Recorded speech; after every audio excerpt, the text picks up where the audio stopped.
Hello, welcome to the latest review for Image Month. Today, I'm your host Justin, by the way. Today I'm reviewing The Pitt, Issue 1. This is by Dale Keown? I don't know how to pronounce his name. Written by Brian Hotton.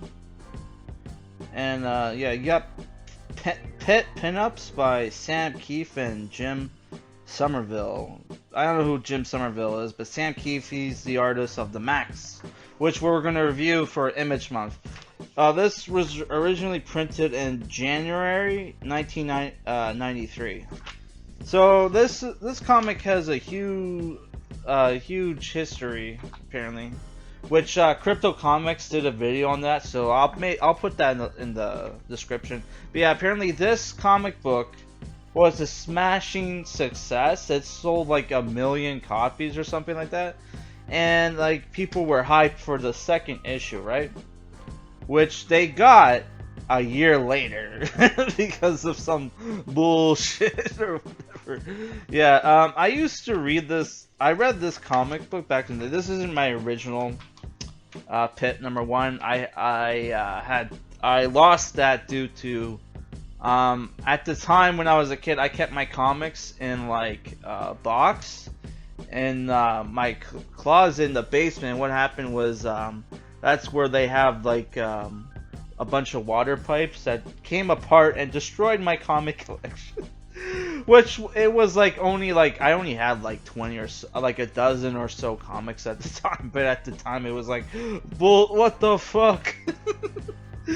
Yeah, yeah, I had a bunch of comics when I was a kid that, you know, wasn't appropriate to read for like a young boy.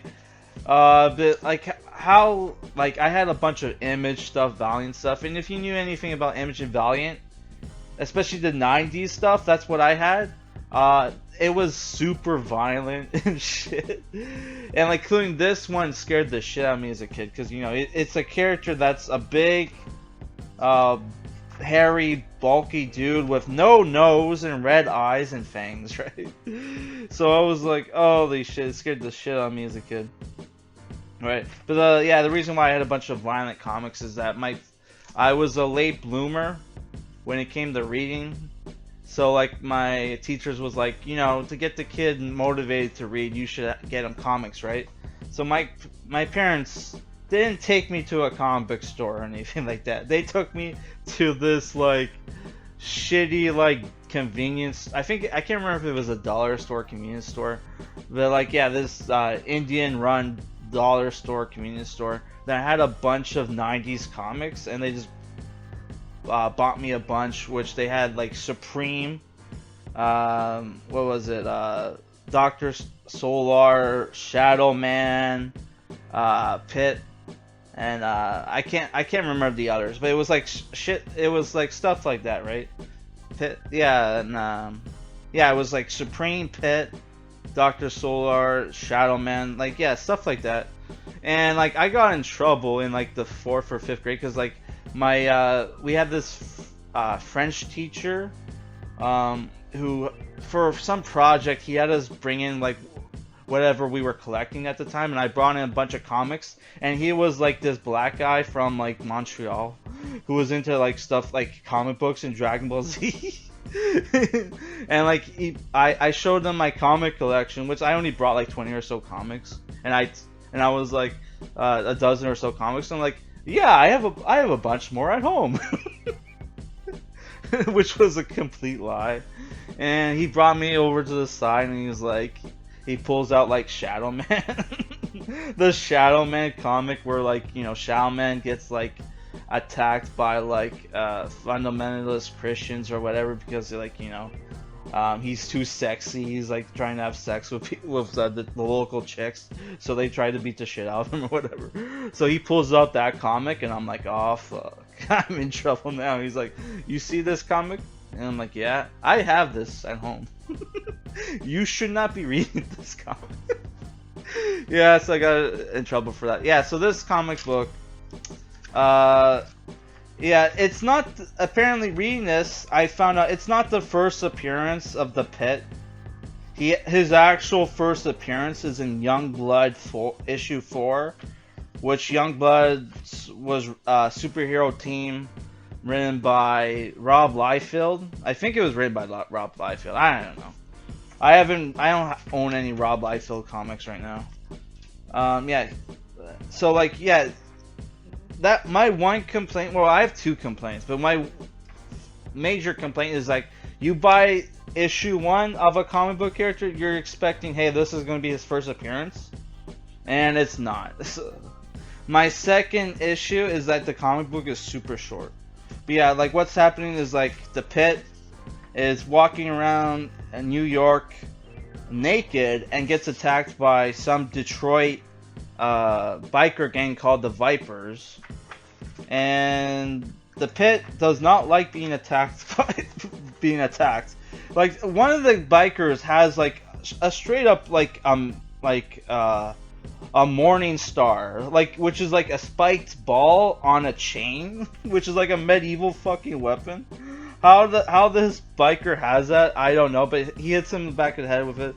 That pisses him off. He beats the shit out of the bikers, and steals a pair of pants, chains, and one of the bikes.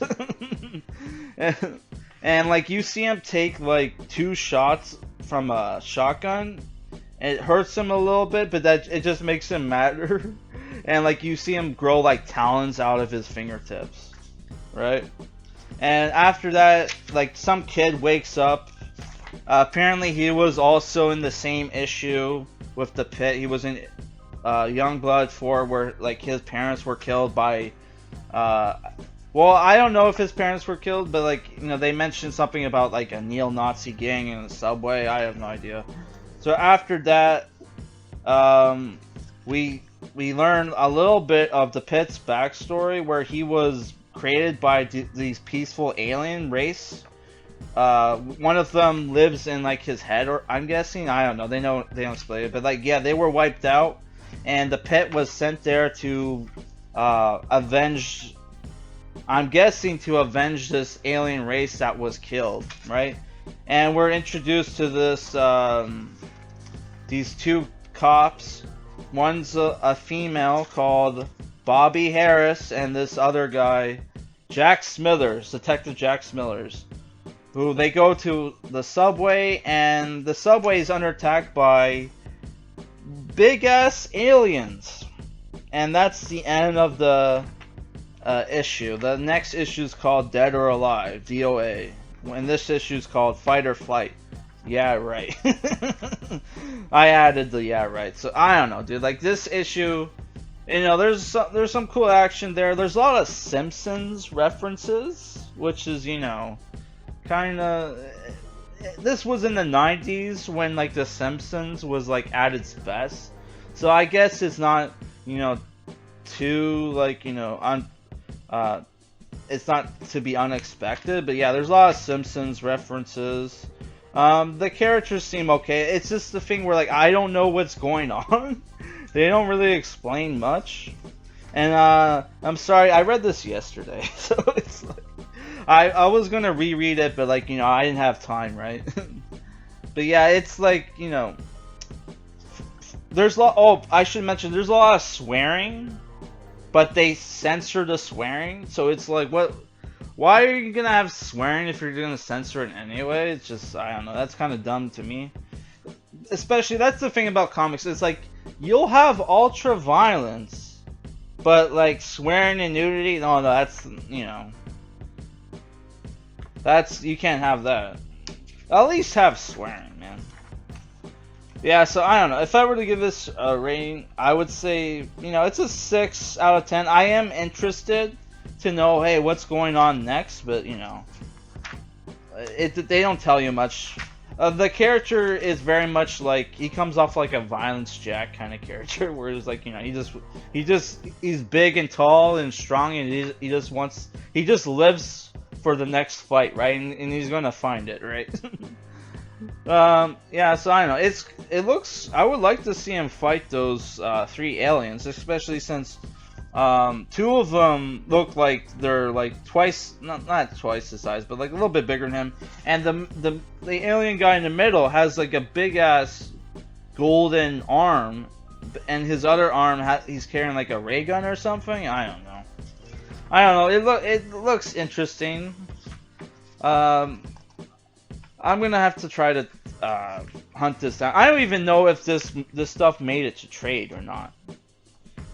Oh, I should mention what's cool about this comic book is that they have at the back other comic series from different publishers that you can look at, see what's coming out next, and then they have the best sellers over here.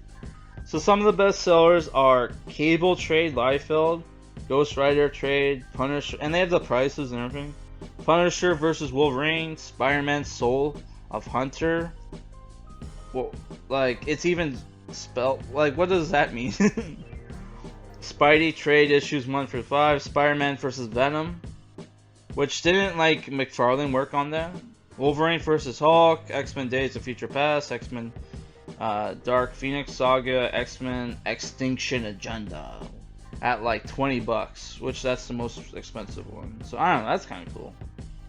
And you see the different, like, you know, you got image stuff here. Well, I think it's kind of funny, like at the back there's like some comic book ads by like Malibu Comics.